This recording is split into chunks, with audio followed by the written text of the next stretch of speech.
All right, guys, welcome. Today we're going to talk about classical China. I really like classical China. When I was growing up, I didn't really learn much about China, like at all. Pretty much everything I've had to learn about China is what I've learned teaching AP World. Classical China, the Qin and the Han are two of my favorites. I just think they're super interesting. And some drama. So I enjoy it. Now, when we start classical China, we always have to start with we call them religions. If you look on the back of my wall, they're under the religions column. They're not religions, they're political ideals. They don't have a god, which makes them not a religion. So they're political structures to a degree, but they're not like socialism, communism, which is a straight up government structure. So it's a political structure, so it's a little bit weird. So your first one is Confucianism. It's started by Confuci, and the biggest thing you need to know, it supports the aristocracy of the ruling class. It's going to be used to support the government. He's one of my favorite people. So Confuci is from a rich family, so he decides to go and see what the rest of China's like. So he goes on a 10-year walk. Yes, a 10-year walk. And he just writes down and looks around and sleeps under trees and hangs out, and he does all these wonderful things. So when he comes home, he writes down what he sees in a book called the Analects. And he just writes down the commentary of things he saw. And he writes this book, and then he dies a couple of years later. No one cares about Confuci when Confuci is alive. He dies unmarried, poor, at his parents' house. His parents are so proud. However, the things he wrote about in his Analects are going to get some attention here later, and it is going to be used as the foundation of Chinese social school system. So, although during life he was a complete failure, he will be forever immortalized as Confucius, as a great insight and a believer in government. So, he wrote about ethics and politics. He wrote about government and how important it is. He did not write a religion, but he is going to write about the Zhao and use Zhao texts as the foundation of Chinese education. He believes that it is everyone's job to support the government, and the government's job is to support the people. So in this whole secular formation. Now, the next major religion, but mostly political theory, is Taoism. Now, Taoism's founder is Lao Tzu, and it is made in direct opposition of Confucianism. They are going to believe that the way, or nature, is how people should formulate their lives, and that nature is more important than government structure. So by following the rules of nature, then people will be better. Very simplistic, all that stuff. So what's going to happen is Confucianism is going to be the public rule of thumb, how government is going to work in a public setting, while your private setting, you're going to study Taoism or simplicity. That's why in China and stuff, you're going to see like a lot of natural, like sand gardens and Zen gardens and all that stuff. That's Taoism. Simplicity, having all white space with maybe one small image, simplicity, a lot of nature based in paintings and stuff like that. But that's going to be coming out of here as well. Okay, legalism is the next major one. Confucianism and legalism are the two biggest foundations of political thought. Confucianism, the founder is Shang Yang, but Han Fizi is going to play a major role into it as well. Han Fizi is going to start this whole thing, but he's ending up going to be executed by his own laws, which kind of is humorous. And their book is The Lord of Shang, and they're going to see that the legalists are going to be what the government's going to base itself off of. The schools are going to be based on Confucianism. The private pursuits are going to be Taoism, and legalism is how the government's going to run. Now, legalism believes that every state needs to have strong agriculture and strong military. It's going to emphasize the development of your peasants and your soldiers as the foundation of controlling the people. If you control both the peasants and the soldiers, then you can control everyone.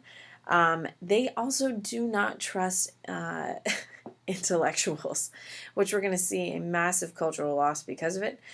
They believe that you should be supporting the government, not supporting the arts. And anyone who goes against and supports the arts is seen as an enemy of the government.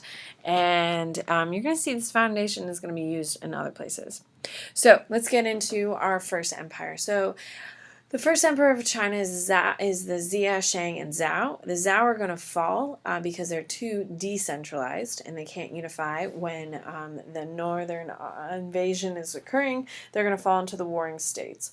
Well, the Qin are going to be the first ones to create an empire post-warring states, and because they are trying to unify the rest of China after it has fallen, you're going to see that they are going to be incredibly harsh and incredibly militaristic. If you oppose them, they kill you. If you were to go break the rules, they kill you. Incredibly harsh punishments. And the reason why is because they're trying to recreate order. Just like the Xia and the Shang were really harsh because they were the first ones to really set up any type of law and any type of governments, the Qin are going to be the same thing.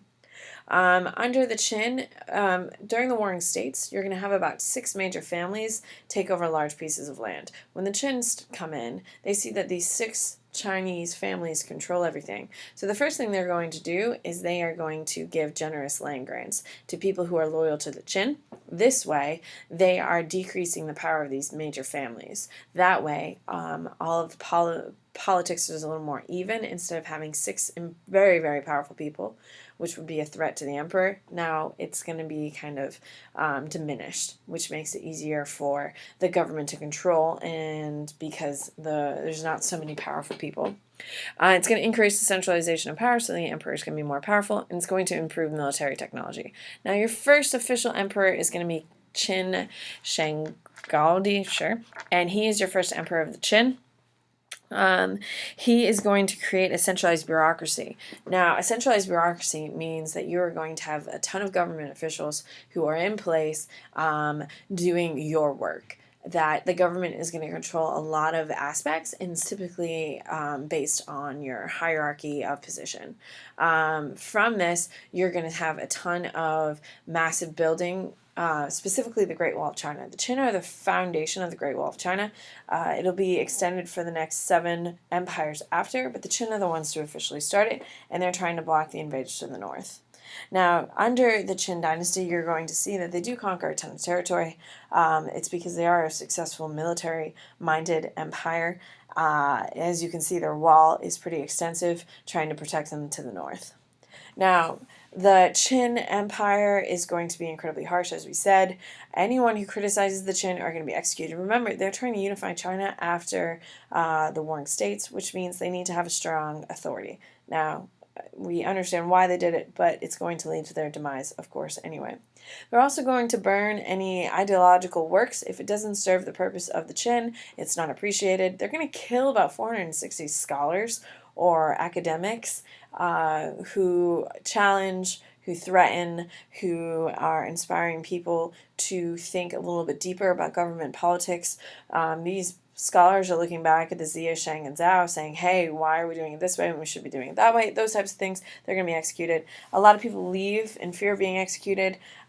This is not a great time to be in China. The Qin are incredibly harsh, but effective. They do unify China, and they do lay the foundation for what will come.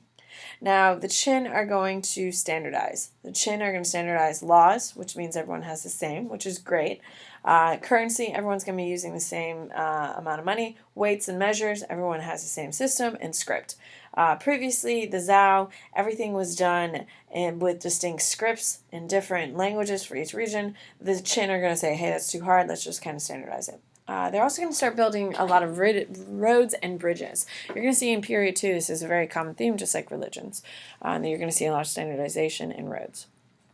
Now, one of the most impressive things about the Qin Empire is what they actually leave behind, which we didn't find until the 1970s, is going to be the Qin tomb for the first emperor for Qin Shandui's grave. They created 15,000 completely unique terracotta warriors.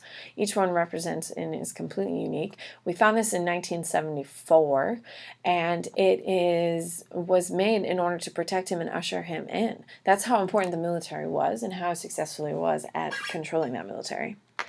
Now, the empire is eventually going to fall to civil disorder. Eventually, the people are just going to get super pissed with how strict the Qin Empire is. Remember, they're coming in after the Warring States. Things are really difficult because people don't want to be under government control anymore, and because of that, it makes sense. But the problem with the Qin is they don't evolve, and as the emperors come into place, they continue to maintain these super harsh and super strict rules, and the people get frustrated and eventually overthrow it. So the next empire after the Qin is the Han, and the Han is considered a hugely influential government in China. Now, the Han Dynasty is going to be starting off in two major places, the early Han and the late Han.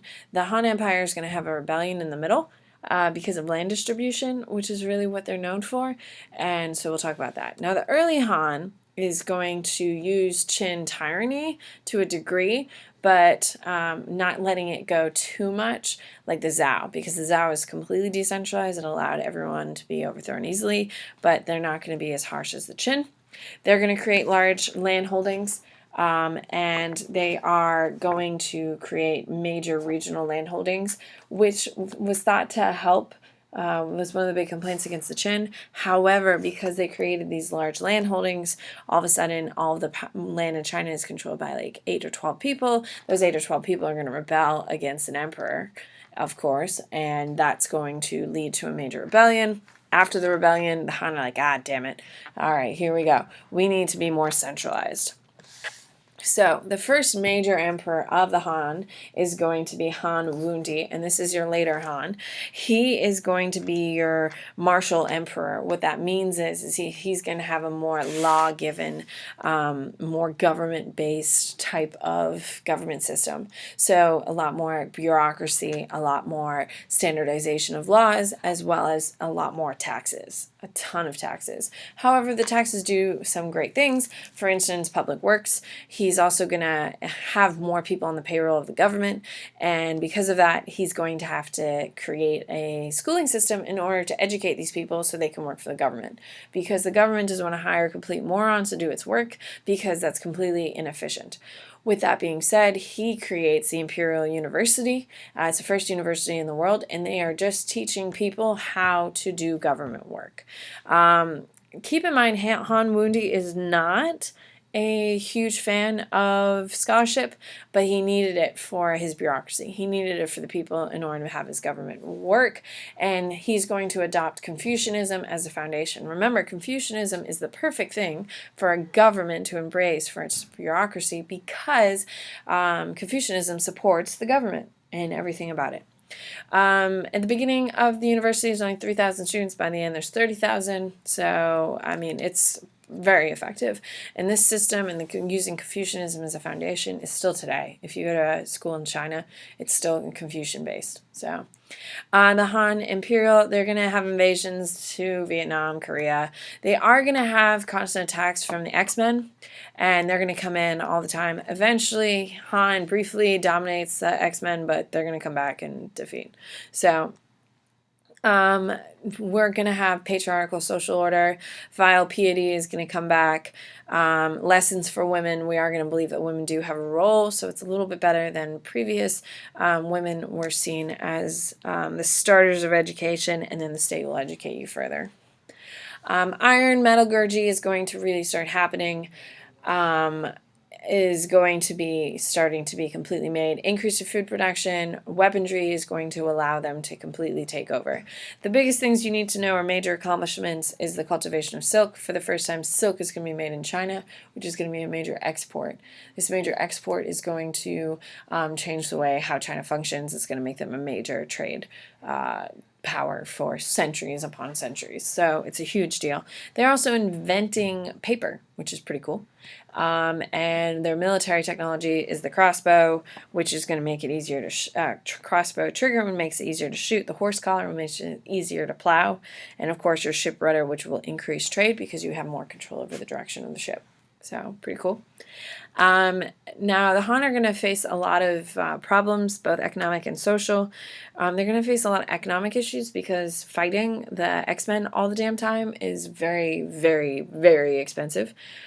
Because it's so expensive to pay for this military to continue fighting the X-Men, they are going to have to increase taxes. And that increase of taxes is going to cause social strain and an economic strain on the people. An increasing gap between the rich and the poor. We have some slavery, some rebellion, and stuff like that. Now, one of my favorite names in all of AP World, Wang Mang, is going to come into power as a Han emperor, and he calls himself the Socialist Emperor. Now, keep in mind, socialism actually doesn't exist until the 1800s in the Industrial Revolution, but essentially he is a socialist. He takes all the government-controlled land and all the land from all the landowners and distributes it equally amongst all citizens. So, if my father owned 100 acres and you owned 1 acre, now all of a sudden everyone is now splitting up the land and everyone only gets 1 acre of land. That is what Wang Mang does. He does it in order to empower all the people. It's a beautiful idea, however, so poorly executed, completely botched by his bureaucrats, that no one's eating, no one has any power, no one is doing anything, and it leads to complete chaos. The people rebel, the aristocrats rebel, clearly the people who lost their land, and it will lead to the end of the Han Empire as well as Wang Mang's assassination. He just wanted to help everyone out. The later Han, we're going to see that they're going to try taking back all the land. They're not going to distribute it again. However, it's very tricky. The final knife to the heart of the Han Empire is going to be the Yellow Turban Uprising. This Yellow Turban Uprising is going to piggyback off of the land distribution problems and eventually will lead to the complete demise of the Han Empire. Court intrigue is when your bureaucrats and your emperor's family are intermixing and there's some shady things going on, whether affairs, political allies with too much of an advantage, all those different types of things. Eventually, the weakened Han is going to collapse, and that'll be the end of the Han dynasty. So, one of my favorites. I just really enjoy how much of a mess land distribution goes in China. So everyone thinks, land distribution is only in Europe. Actually, it all starts in China. And because of the foundation of land distribution in China, that's why the socialist Chinese Republic today it works so efficiently in China because it's been historically in their culture anyway. So it wasn't that much of a shift. All right, I am showing you my notes. Now, just so you know, it goes in a column form. So I have my Confucian, my Taoism, and my legalism. Technically, they fall under my religion count, but they're not religions. They're political ideology. Don't think of them as a religion, but they're usually characterized as a religion. Okay, then at the very bottom, I have my chin over here. And of course, I'm doing this so you can pause this at any time. And then I begin again with my chin over here. And then here is my Han. So I'm strictly just showing you this quickly so you can pause it and get what you need. I'm also going to post a picture online of my notes so you can use it for that as well. It is just the highlights of everything we talked about. All right, guys, that is your classical China. Hopefully you like classical China. I do. I know you're all more familiar with the Romans than you are with classical China, but they are incredibly important and influential. So, all right, guys, thank you so much for your hard work. I hope you have a great day.